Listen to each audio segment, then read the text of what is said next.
Bonjour, donc comme promis, voici la suite avec l'utilisation du bouton de route cyclique. Donc je commence par poser un train. Alors vous noterez que l'icône, le curseur de route cyclique c'est le même que l'autre, mais il y a un rond en plus pour indiquer qu'il y a un cycle.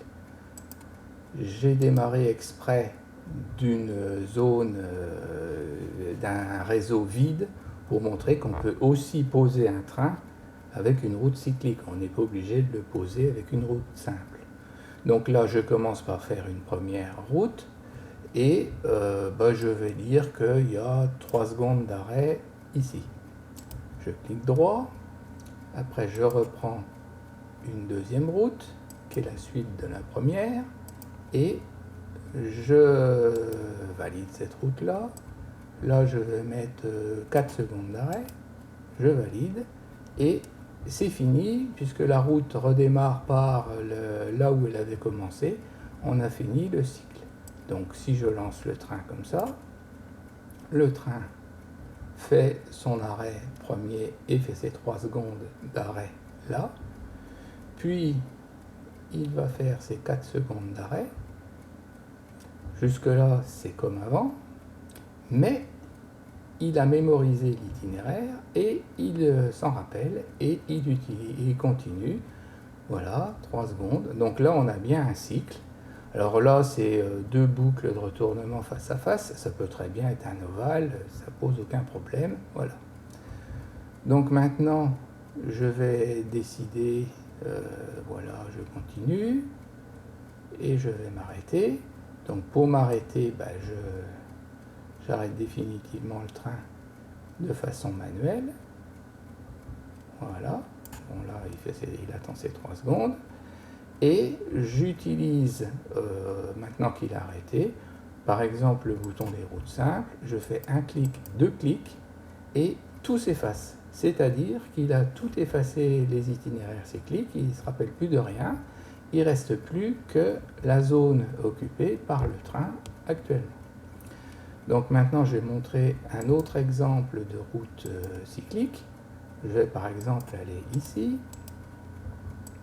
Donc ça je suis en route simple et je m'arrête là. Et je vais démarrer une route cyclique qui va faire des navettes de là à là. Voilà, je valide cette route là et je mets, mettons, 2 secondes d'arrêt là-haut. Voilà, puis je continue la route en disant que je vais de là à là. Et là, je vais mettre 3 secondes d'arrêt. Après, je continue, je vais de là à là. En haut, comme c'est en haut, je vais mettre 2 secondes d'arrêt. Et puis après, je vais de là à là. Et là, j'ai fini le cycle. Je mets 3 secondes d'arrêt. Voilà, j'ai fini mon cycle. Et quand le train démarre, et bien là, il démarre comme ça, il attend ses 2 secondes, il redémarre dans l'autre sens, il attend ses 3 secondes, voilà. Et vous remarquerez que donc vous pouvez faire une navette absolument n'importe où, sans matériel aucun, c'est-à-dire c'est le logiciel qui s'occupe de gérer la navette. Vous n'avez pas besoin de définir des zones machin bidule, vous pouvez la faire où vous voulez. Et là, vous remarquez qu'il y a deux voies d'un côté, 2 voies de l'autre, et qui prend alternativement les voies comme ça. Donc voilà typiquement le genre d'exemple de navette que vous pouvez faire où vous voulez. Et de la même façon, vous pouvez arrêter définitivement, vous faites un double clic, voilà, le train est revenu en position normale, tout a été oublié, et il est prêt à faire autre chose. Bon, maintenant, on va s'intéresser au bouton nouveau, celui sur la composition des trains.